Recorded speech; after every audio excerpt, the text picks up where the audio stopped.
This is Coast to Coast AM with George Knapp. Little Stevie Ray Vaughan welcoming us back to Coast AM. I'm George Knapp, and not only is the sky crying, there's a lot of stuff going on up there. UFOs, for example. I'll tell you, my first UFO book, the very first book I ever owned on this subject, and I've got probably 1,500 of them now, was something called UFO Contact from the Pleiades, written by Wendell Stevens and Lee and Britt Elders back in the late 70s. Someone gave it to me as a gift. It's a big coffee table-sized book. I don't know if you can even get it anymore, but it's filled with these incredible photos snapped in Switzerland of UFOs, crisp, clear, daylight photos, almost, you could say, too good to be true. And a lot of people believe they are too good to be true, but they're not true. I remember thinking back then, gosh, I looked at the book and could this be actual legitimate photos? Because if it is, it would be covered on the news all over the world. I didn't know at the time exactly how things work in the UFO world and how the media treats UFO topics and things like this. Kind of naive in that regard, but I knew that this was really interesting, and I've held on to the book ever since. My guest tonight is Michael Horn. And he is sort of the official, authorized American representative for the Billy Meier case. The book I'm talking about, UFO Contact from the Pleiades, detailed and introduced the world to the story of Billy Meier, who has, even if he didn't claim to have had contacts with aliens, has had an amazing life. I had a chance to meet Michael Horn last summer. He came to town, a couple of Las Vegas businessmen, the Bax brothers, brought him to town for a dinner. I sat in on that dinner and had a conversation about the Billy Meier case. Wendell Stevens was there. I had the same kind of questions that many of you probably have about the case. We're going to get into it because little did I know, this is a matter after all these years that really inspires heated emotions among people and on both sides. So, Michael, welcome to the show. Thanks very much, George. It's nice to talk to you again. It's kind of after dessert, so to speak. Give me, I'm sure most of our listeners know who Billy Meier is, but for those who don't, and for those who need a refresher, give me the thumbnail sketch of who this guy is. Sure. Billy Meier is a soon-to-be 71-year-old Swiss man. He has one arm. He claims that since he was a 5-year-old boy back in 1942 in Switzerland, that he's been having voluntary face-to-face meetings with human extraterrestrials from a distant star system some 500 light years from Earth. You call this the most important story in all human history. A bit of hyperbole? Well, I actually say it's either the biggest hoax, or the biggest, most impenetrable hoax, or the most important story in human history. I don't see anything really in between. You don't think it's a hoax, though? I don't. I would say at this point I'm absolutely convinced that the case is authentic, that it's real, but I always say that I cannot prove everything in it because there's certain time factors involved in some of the information. Everything that I've been able to check has come up solid.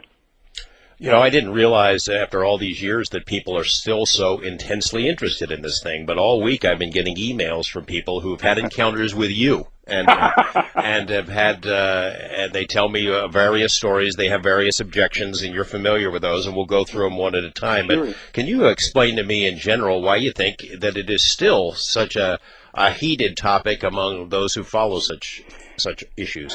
Yeah, you know, I will try to put it this way. There's certain things in life that upset people. You know, when I was growing up, I was told that we don't speak about politics and religion. It wasn't in my house. That was not a problem in my own house, but it was societally some kind of a little mantra, we don't speak about politics and religion, because people seem to get so upset about those things.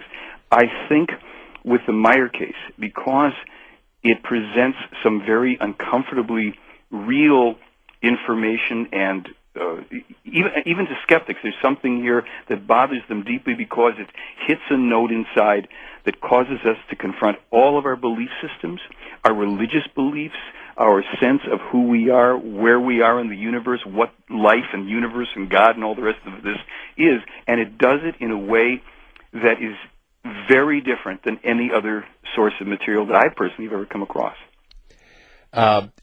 Have you spent much time with Meier himself? I know you're the authorized American representative, but it's not clear from what I've read of your stuff whether you've spent a lot of time with the guy. Well, yes, I'll just say that you and I were introduced to the case in the same way through the wonderful book published by Wendell and the elders. And I've had the opportunity to visit with Billy 8 times in the last 7 years and spend time with him, personally and talking and getting to know him and actually even trying to trick him, to be perfectly honest with you, trying to see if he was faking. And I had my own way of doing that. And if you want, it's a kind of a weird story. You can tell me if you want me to hold it or to lay it on. Yeah, why don't you hold that for a couple of minutes? Yeah. We'll cover another thing for a minute or two here, and then we'll go to a break. I just wanted to know, before we go to that break, did you have the same reaction that I did when you saw the book? Oh, this is too good to be true. These photos are too good to be true. No. For me, my first impression was, this is real, this is true. Now, of course, that isn't what I based my conclusions on, that feeling alone, 30 years later. But I did have that sense that this was genuine, and it triggered in me some senses of remembrances or of dreams and things when I was a kid. It just resonated, and I had to know more. Okay, we're going to take a short break. When we come back, we'll go through Billy Meier's life. We'll start looking at some of the types of proof that you've brought up, and we'll talk about a new documentary film that you're releasing, The Silent Revolution of Truth.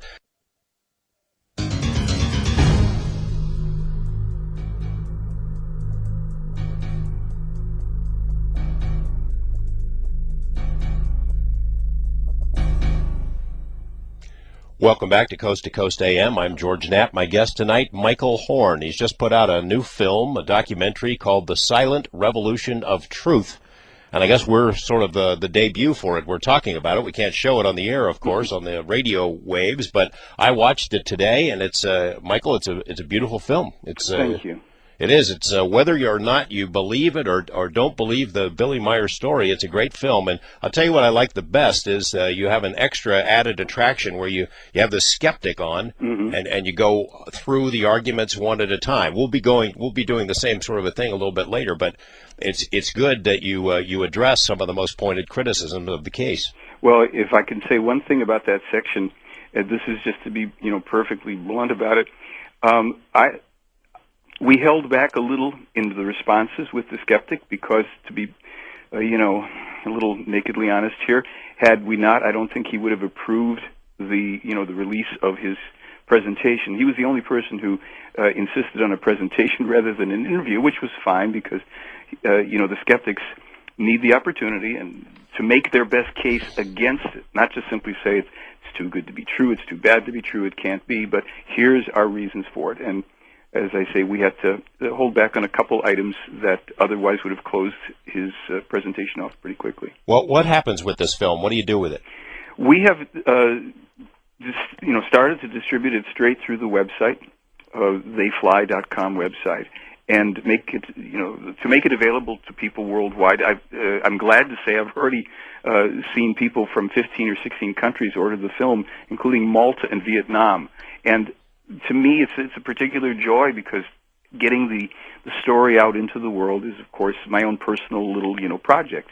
And to see without any advertising, because at my website I don't host any ads and I don't put ads out anywhere, just, I put out a lot of information as much as I can. And this show, Coast to Coast, has been enormously, wonderfully helpful to giving me an opportunity to make my case. This is like the 7th time that I've been able to be on the show, and so that has helped enormously for people who are looking for this kind of information or to check it out. So, well, we'll give you a chance to plug the film a little bit later and go into some more detail. But let's talk about Billy Meier now. Sure. You look at this thing, and I've read some of this stuff before, and his life it reads like a novel. I mean, Hemingway wishes he'd lived this life, even without the UFO stuff. Yes, exactly. I've said the same thing to people, George, that if you took the UFO ET component out, the man has lived the most amazing life on the planet. He's a kind of combination of Indiana Jones meets Lawrence of Arabia, and then you throw in Star Wars. Well, give us the chronology. We'll get to the UFO stuff in a minute, Sure. But give us the chronology, the rest of it.